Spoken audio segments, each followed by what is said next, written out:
Spain's squad is worth $1.42 billion.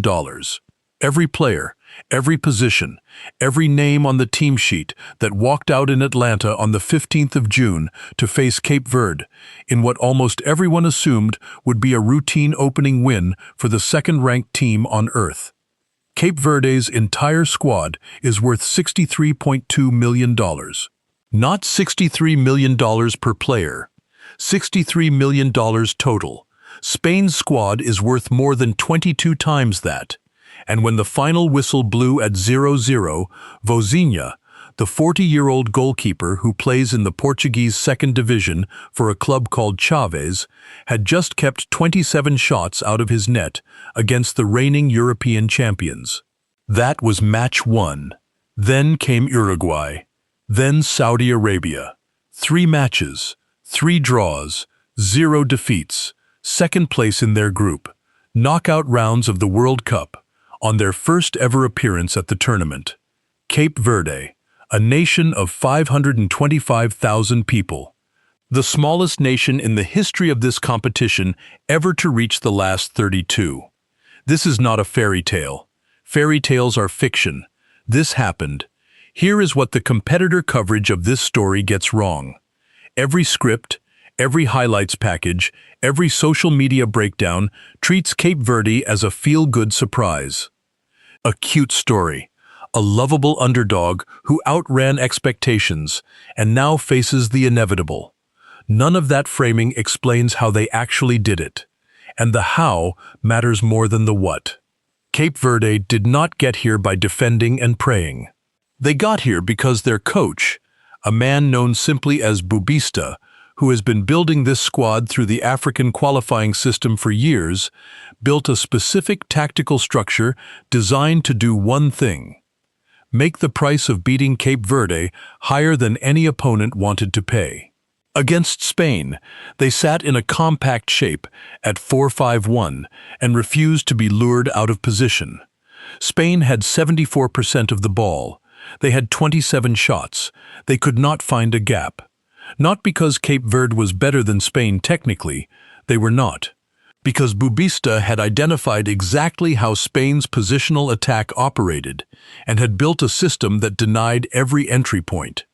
Spain's coach Luis de la Fuente said afterward, "The team we faced was clearly inferior to ours, but it did what it had to do very well." He was describing, without fully admitting it, being outcoached. Against Uruguay, 2-time world champions, Cape Verde did not just defend. Kevin Peña scored a long-range free kick to take the lead. Uruguay fought back to go 2-1 up. And then, instead of collapsing, Elio Varela pounced on a poor back pass and rolled it into an empty net to equalize. A team ranked 67th in the world went toe-to-toe with footballing royalty and left with a point they genuinely deserved. That is not luck. Cape Verde became the 3rd African nation ever to go unbeaten through the group stage on their tournament debut. They won their qualifying group ahead of Cameroon, a 5-time African champion. They did not crawl through on a technicality. They finished second on merit, unbeaten, ahead of Uruguay and Saudi Arabia. And at the center of all of it, one man, Vozinha. The nickname that means little grandmother in Portuguese, given to him by older boys who teased him as a child for running home to his grandparents. Those grandparents raised him. They passed away a few years ago. They did not live to see this. He did not turn professional until he was 25. He has played in Moldova, Cyprus, Slovakia. He almost quit international football entirely after being dropped during a failed Africa Cup of Nations qualifying campaign. Last season, he played in the Portuguese second division. This tournament, he has made saves that players half his age could not have made. His Instagram following has exploded to over 16 million. In the stands at Houston, fans held placards made entirely of his face. Groups of supporters painted Vozinha across their chests. And his mother, Ana Candida Evora, the woman who missed his first match because of a visa she could not afford, the woman who went on national television and promised the whole country no ball would get past her son, sat in a luxury suite watching the Saudi Arabia match with a tiny Cape Verde flag in her hand, while the stadium chanted his name. Now here is where the story goes next. On July 3rd in Miami, Cape Verde face Argentina. Lionel Messi, the reigning world champions, the man who just became the greatest scorer in World Cup history.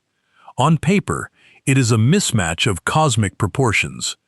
$63 million against the defending champions of the world.